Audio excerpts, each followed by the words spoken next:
dengan penuh keikhlasan saya mengharapkan umat Islam, umat Nabi Muhammad SAW, kita ini umat yang mewarisi kitab Al-Quran daripada Nabi SAW. Kita ini umat yang mewarisi sunnah dan hadis-hadis Nabi SAW. Kita ini umat Islam yang mewarisi khazanah ilmu yang begitu indah, gemilang, cemerlang daripada ulama kita terdahulu. Tuan-tuan, kita tidak sepatutnya menjadi umat yang putus hujah, yang buntu dalam pemikiran.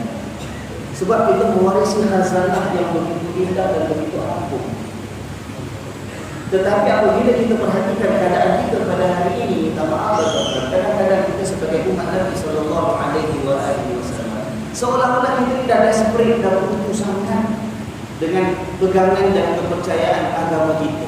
Sampaikan bila kita ni nampak apa saja hujah yang kita boleh pakai, kita pakai. Walaupun hujah itu tak masuk akal kadang-kadang.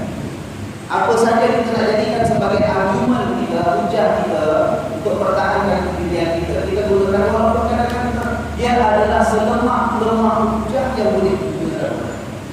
Seolah-olah kita ni macam Firaun yang dah mungkin ada mati. Contoh ya, baru ini ada orang tanya saya WhatsApp, dia forwardkan gambar, ada satu kumpulan padri. Ini Facebook banyak, WhatsApp pun dah tersebar. Katakan berhati-hati dan berwaspada. Ini merupakan padri-padri Melayu yang baru habis pengajian di Singapura ingin melibatkan agama Kristian berdakwah di Malaysia, masuk dalam Johor dan sebagainya. Saya tak tahu apa tidak. Facebook tuan-tuan ada ke tidak? Maka kita terima, kita cepat percaya pula. Kita sebarkan lagi, sebarkan. Ada nama Melayu dia lagi, tak nama aku. Padahal tuan-tuan, gambar itu merupakan gambar yang disebarkan lama. Dah sejak tahun 2010 dah ada situ. Dah, kita boleh cari dalam internet pun. Kita kalau cari rajin sikit, periksa maklumat yang kita dapat. Orang forward pada kita, jangan terus forward. Cek dulu. Tahun 2010 dah ada dah gambar itu. Dan itu bukan gambar padri-padri Melayu. Itu merupakan padri-padri yang sebagian datang daripada Indonesia, sebagian daripada keturunan Kadazan di Sabah. Memang orang miskin asalnya. Mereka bertemu, tak ada perbincangan majlis, tak ambil gambar. Tiba-tiba pakai orang kita, konon nak pelihara akidah orang Islam jangan sampai goyang. Kita gunakan hujan, berhati-hati. Padri-padri Melayu. Ini baru habis latihan di Singapura. Terus saya tuan-tuan, apakah orang Islam ini nak mempertahankan akidahnya boleh pakai apa saja hujah? Seolah-olah kita dibuntu mati buntu, tak apa nak buat lah. Benda yang salah pun kita pakai sebarkan. Orang lihat kita ni bagaimana ya orang Islam ni? Umat Nabi ni apa kan? Kita nak yakinkan orang bahawa kita umat Islam, kita umat yang punya harga diri, ya kan? Supaya orang hargai kita. Supaya kalau orang tak ikut agama kita pun, dia hormat pada pegangan agama kita. Dia hormat kita sebagai umat Islam. Tapi kalau kita tunjukkan satu peribadi, satu identiti umat yang berujung dalam menerima apa sahaja maklumat dan itu jadi hujah kita, nampak tak? Lemahnya kita dalam hujah. Padahal kita mewarisi Al-Quran. Al-Quran telah menyebut bahawa bila kita terima sesuatu berita, jangan terus percaya, siasat dulu, periksa dulu, kemungkinan perkara itu tak benar. Bila kita reka, kita jual, terus forwardkan, kita adalah sebahagian daripada penyimpanan kita. Itu contoh. Contoh betul. Kita ni kadang-kadang kita dalam beragama pastinya masing-masing kita belajar dan kita buat pendirian ya. Maka masing-masing ada pegangan kita. Ada pegangan kita. Kita orang Islam ada ikut mazhab ini, ada ikut mazhab itu, ya kan? Ada ikut pegangan ini, ada ikut pegangan itu. Itu kepelbagaian. Daripada zaman dahulu lagi, sejak zaman sahabat-sahabat yang hidup ketika hidup di Rasulullah SAW sudah ada perbezaan-perbezaan pandangan. Tak ada masalah. Tapi kita lihat pada hari ini, dan saya harap kita tidak terus-terusan menjadi umat yang selemah itu. Kita pada hari ini kadang-kadang bila kita nak berpegang dengan sesuatu pegangan, sesuatu pendirian, dengan kita merasakan bahawa orang lain pendiriannya itu tak sama dengan kita, maka dia salah dan kita saja betul. Kita berhujah dengan hujah bagaikan orang yang desperate dan buntu mati itu. Hujah itu hujah yang paling simplistik. Itu simplistik lah. Hujah yang paling naif, itu yang kita gunakan. Hujah, kata naif bahasa Melayu apa ya? Itu tolong saya. Naif. Lurus betul. Lurus betul. Asal boleh. Ya kan? Contohnya apa?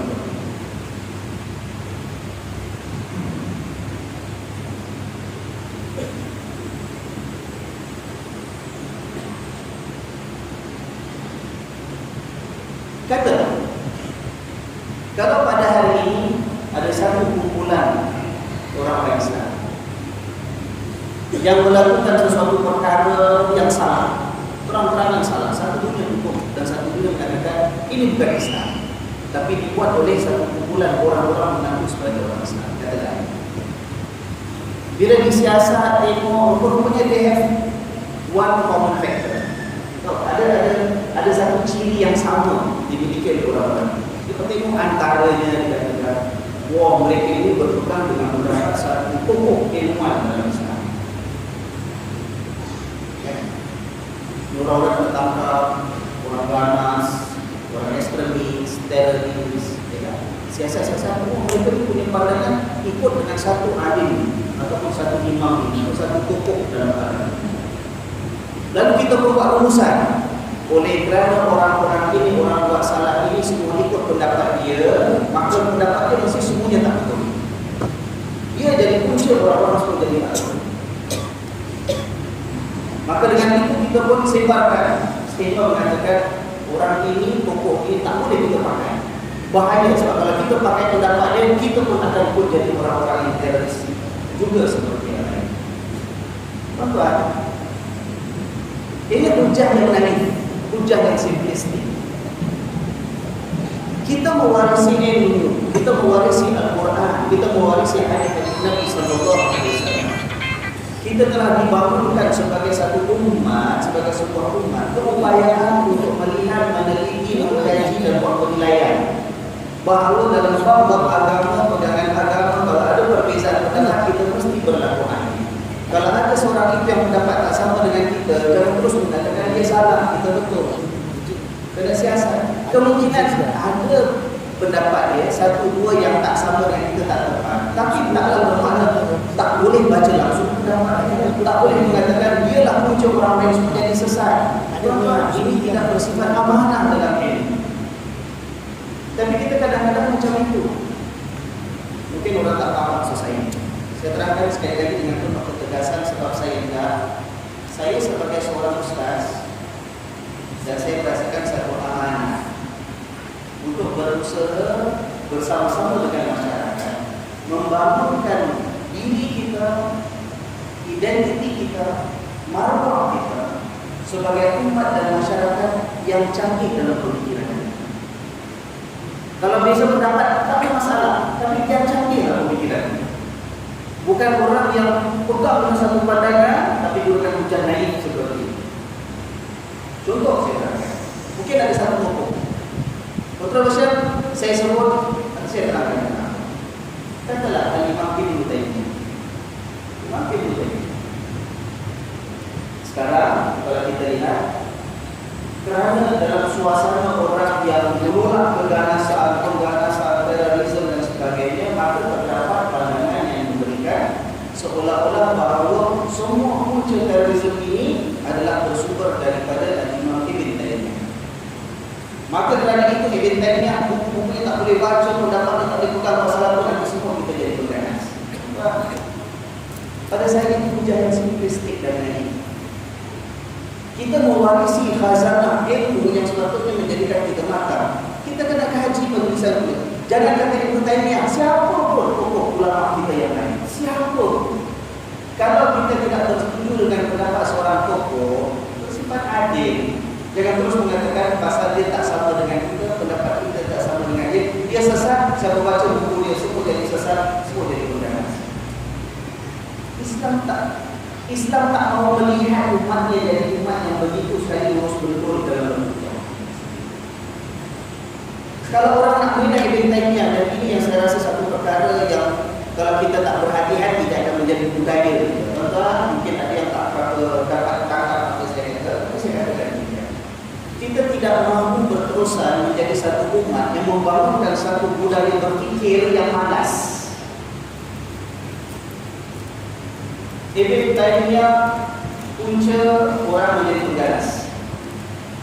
Ustaz Patris ada buku Ibn Taymiyah yang dibaca, maka rumusannya Ustaz Patris orang pengganas. Kalau tak pengganas pun Ustaz Patris penyokong pengganas. Pasal apa? Sebab saya baca, saya ada kitab-kitab Ibn Taymiyah. Dan berdasarkan kepada tadi statement yang pertama mengatakan Ibn Taymiyah itu adalah punca orang jadi pengganas. Tuan-tuan, saya kalau cakap demikian, bukan masalah Ibn Taymiyah itu ada isu. Tuan-tuan, saya keluarkan dalam Facebook saya minggu lepas. Orang dah tutup dah bahawa mufti Singapura ni Salafi Wahabi penyokong pengganas. Saya tak tahu macam mana ya. Tapi saya bila tulis itu dan sekarang saya nyatakan, saya tegaskan di sini.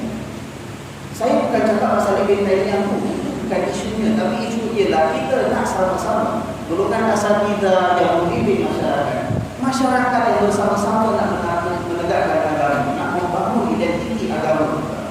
Jadilah masyarakat yang mampu berfikir dengan matang. Kita tak setuju dengan Ibn Taymiyah bersifat adil. Kita tak setuju dengan Imam Syafi'i bersifat adil. Satu pihak lagi pun lagi bersifat sebagai contoh. Melakukan sesuatu yang Nabi tak buat adalah bid'ah. Semua bid'ah masuk neraka. Orang yang datang baca Yasin malam Jumaat kat masjid dan makmum sebab tak dibuat oleh Nabi mereka buat bid'ah, mereka masuk neraka. Jadi Nabi versi plastik. Terus betul hujahnya. Kalau kita bisa pandangan antara boleh tak jadikan amalan baca Yasin malam Jumaat dengan tak boleh baca Yasin malam Jumaat sebagai bid'ah, kita bisa pendapat saling bermakna. Yang ikut buat, yang tak buat sebab kata bid'ah, dia harus silakan. Tapi kalau kita berhujah secara lurus betul, kita jadi satu pergaduhan. Tuduh menuduh, kafir mengkafirkan, fasik memfasikkan, saling masukkan orang lain ke dalam neraka sebab kita rasa cuma kita yang lain yang masuk syurga. Ini adalah penyakitnya yang ditunjukkan oleh Fir'aun menjadi pengajaran kepada kita. Fir'aun dah terdesak. Sebab hujah dah tak ada, nampak bukti nyata depan mata, ya kan? Apakah kita juga sudah menjadi satu masyarakat dan sebuah umat yang terdesak, desperate ke kita, sampai kita dah tak boleh nak berhujah lagi, main pukul rata siapa buat daripada Nabi tak buat, masuk neraka semua. Pasal itu semua bid'ah. Para ulama berbincangkan masalah bid'ah dengan tahrir yang berjela-jela sampai akhirnya keluar berbagai pandangan. Itu yang kita warisi. Kalau orang tak setuju dengan pendapat Imam Syafi'i dalam masalah bid'ah sebagai contoh, hormati dia. Bukan bermakna mesti ikut semua. Orang yang tak setuju dengan pendapat Ibn Taymiyah, mungkin ada problematik bahagian pendapatnya. Terlalu adil. Kita hidup dalam zaman di mana umat Islam semakin hari semakin lemah dan hilang arah. Antara cara untuk mengatasi kelemahan kita ialah dengan kita bersatu padu, menjadi umat yang saling sokong menyokong. Yang kita dah bincangkan kemarin ayat di mana Allah suruh berpegang dengan tali Allah wala tafarraqu, jangan berpecah belah. Suasana kita hidup zaman ini seperti ini, malah kita jadikan benda-benda yang hilaf dalam ratusan tahun tak selesai pun kita jadikan sebab untuk kita terus berpecah belah di antara. Bagaimana kita nak berdiri di hadapan Allah nanti? Bagaimana kita nak mengaku di hadapan Nabi bahawa ya Rasulullah, aku di umat ya Rasulullah. Orang akan mengatakan saya bukan begitu, Ustaz Patris, Salafi, Wahabi, hukum Ibn Taymiyah. Orang kenal saya akan tahu saya siapa. Tanya keluarga saya, isteri saya datang, anak-anak saya datang. Tanya, Abang salat subuh tiap-tiap pagi baca Quran atau tidak? Saya baca Quran tiap-tiap Wahabi. Orang nak kata saya Salafi Wahabi, itu sih. Tanya anak saya, datang kembali. Abang lepas salat, ini bukan pasal jadi imam kat masjid, jadi imam kat masjid mungkin dalam pasal suruh. Saya nak rumah, sembahyang sendiri, sembahyang dengan keluarga ke. Lepas salat, saya mirip sama-sama tak? Saya baca doa kat tangan tak? Baca doa sama-sama keluarga tidak? Salat Islam itu Salafi Wahabi. Betulah. Saya ni sekarang isu tuan-tuan, faham ya? Saya bukan berbincang tentang Salafi Wahabi ke saya ini ataupun Ahlussunnah wal Jamaah ke saya ini. Saya tak cakap bahawa tuan-tuan orang Singapura mesti sokong Ibn Taymiyah, mesti menentang Ibn Taymiyah. Bukan itu isunya. Tuan-tuan, yang baca Facebook saya, dan saya akan katakan tegas, walaupun saya sebut contoh Ibn Taymiyah, bukan Ibn Taymiyah itu isunya.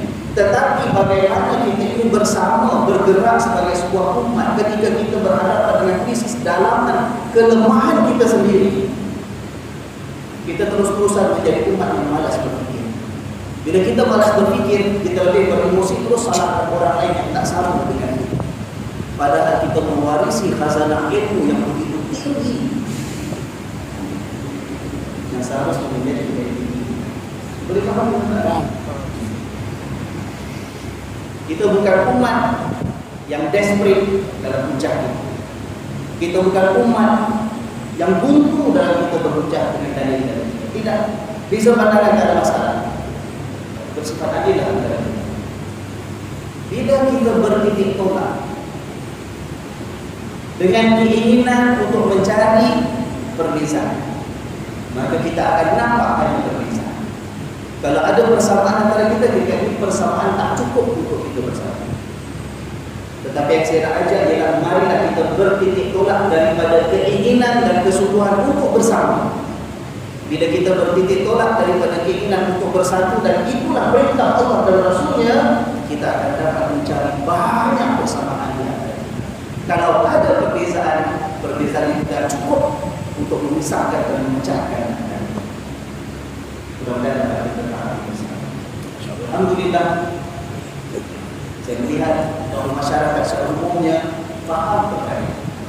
Saya melihat alhamdulillah teman-teman saya para asatidz kebanyakannya ingin bersama dalam niat dan tujuan seperti ini. Dan saya harap kita tidak meninggalkan satu warisan kepada generasi selepas ini, warisan untuk berbicara, warisan mencari perbezaan, warisan mencampakkan saudara sendiri yang mengucapkan kalimah syahadat, mencampakkan saudara ke dalam neraka. Tak. Tetapi kita meninggalkan warisan yang penuh keindahan kepada anak-anak dan generasi selepas kita, warisan agama yang menyangkut padukan kita di sebalik kegemaran kita.